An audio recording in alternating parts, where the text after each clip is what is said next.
Night football. Temperature by halftime will be in the 60s, and then this is what we look forward to tomorrow. 81 the afternoon high, but the warmth doesn't last. We'll talk about that, Mark. We'll see you soon, Kevin. Thank you. In 2 days, Indigo's Purple Line will start serving customers between Lawrence and downtown Indianapolis. The Indy Chamber expects more businesses and other development along the route. The Purple Line will run more than 15 miles, and Indigo says there are 134,000 jobs within walking distance. It will also give opportunities to nearly 60,000 people. They are expecting mixed-use developments with affordable housing and retail spaces to go up along the route. People who drive along that route say that they will believe it will give Lawrence a boost, but some are nervous about the traffic. I think it's a good thing, but then I think it's a bad thing because I think that may cause a little hectic traffic right in there. You know, buses trying to get where they have to get to, and we're trying to get to where we have to. The Indy Chamber says it could take 5 to 10 years to see any large-scale development along the route. Indigo is also part of an effort to make sure transportation access isn't a barrier for voters on Election Day. WRTV's Lauren Schwenker shows us how. If I have a choice, make a change. Iris Jefferson is one of many taking the bus to the polls on Election Day, November 5th. Indigo and AARP is making sure the trip is free. I won't have to use my 10-trip ticket. Do you think it'll help a lot of people vote? Yes. Jefferson says she's grateful. She knows she will have a way to get there in case she doesn't have the funds. And other riders say the same. I think it's a great deal.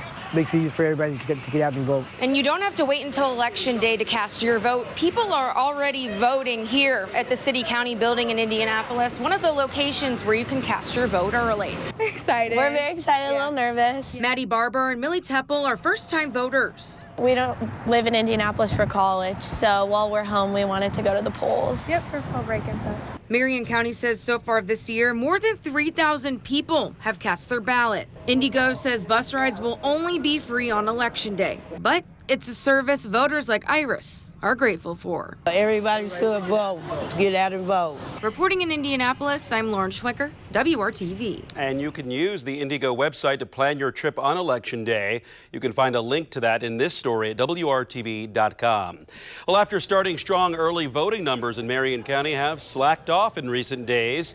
Tuesday, the first day, there were 1,300 votes cast. Wednesday, 1,042, and yesterday, 832. We don't have today's numbers yet, but through yesterday, 3,174 votes were cast. In 2020, the last presidential year, nearly 4,000 votes were cast in the same time period. Early voting will continue this weekend at the clerk's office from 11 a.m. to 6 p.m.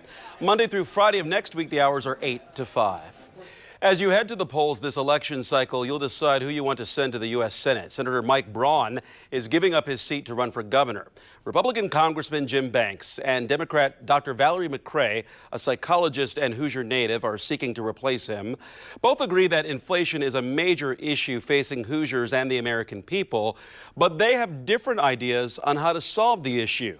If a spending bill came before me that cut spending, that truly cut spending, and put us on a path to balance the budget, I would vote for it. And that's the best way, the best solution to controlling inflation is for the federal government to spend less. The price gouging is the issue.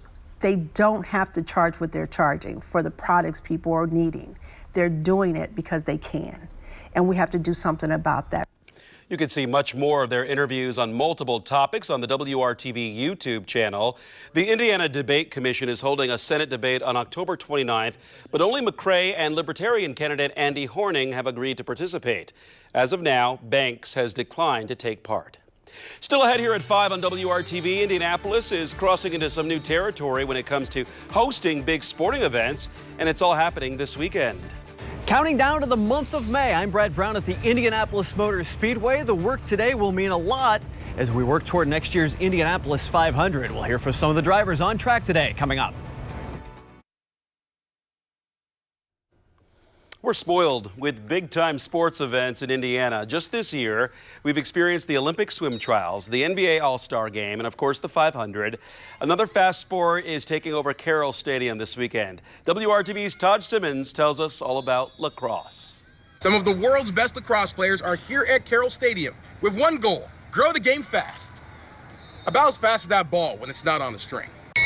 Keep your head on a swivel and your eye on the ball, because lacrosse is starting to win over children like Rosamond Hammers. I was more aggressive because in soccer, I was more liking defense more, but in lacrosse, I liked offense more. USA 1, 2, 3, USA Lacrosse is now charging into the Midwest before the sport returns to the Olympics in 2028.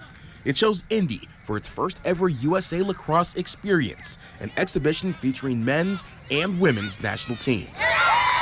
We're in a region that's up and coming in lacrosse, and we just want to kind of encourage them to keep building that momentum. There's good news for girls lacrosse in Indiana. The IHSAA recently approved it as an emerging sport. Rosamond School District has a team, and her father is confident she will keep playing when she gets to high school. It's really exciting. Seeing her come into her own, finding the sport that she's really engaged in, it's wonderful. Lacrosse is also growing worldwide. The Americans in Indy played against teams from Puerto Rico, Great Britain, and Colombia.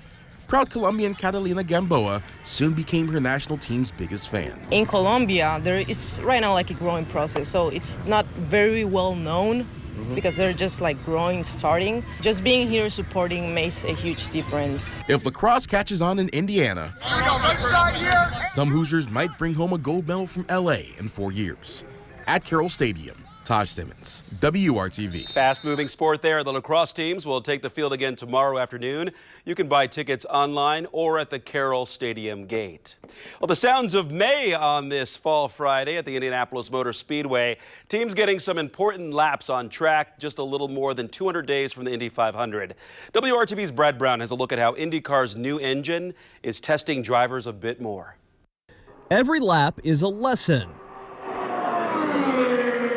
And with every left turn and turn of a wrench, everyone is learning more and more about these cars.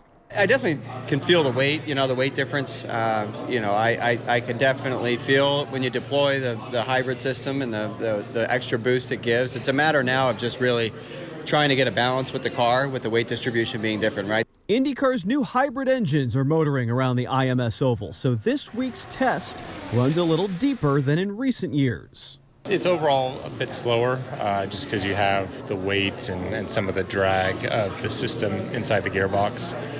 But generally, it's not a huge game changer in terms of the balance. It remains to be seen what the new electric addition to the powertrain will mean when the full dose of May gets here. You can't really utilize it when you're flat out. There's very little, no regeneration of power unless you pull the paddle to manually do it. So it's not. I don't think it's a huge talking point for Indy, if I'm honest. But the 11 drivers on track today all will take a little something different away. So many details, so many things to learn. Those details are going to make a difference, especially in such a big place. You'll make in qualifying people for going from 1 place to 10th place.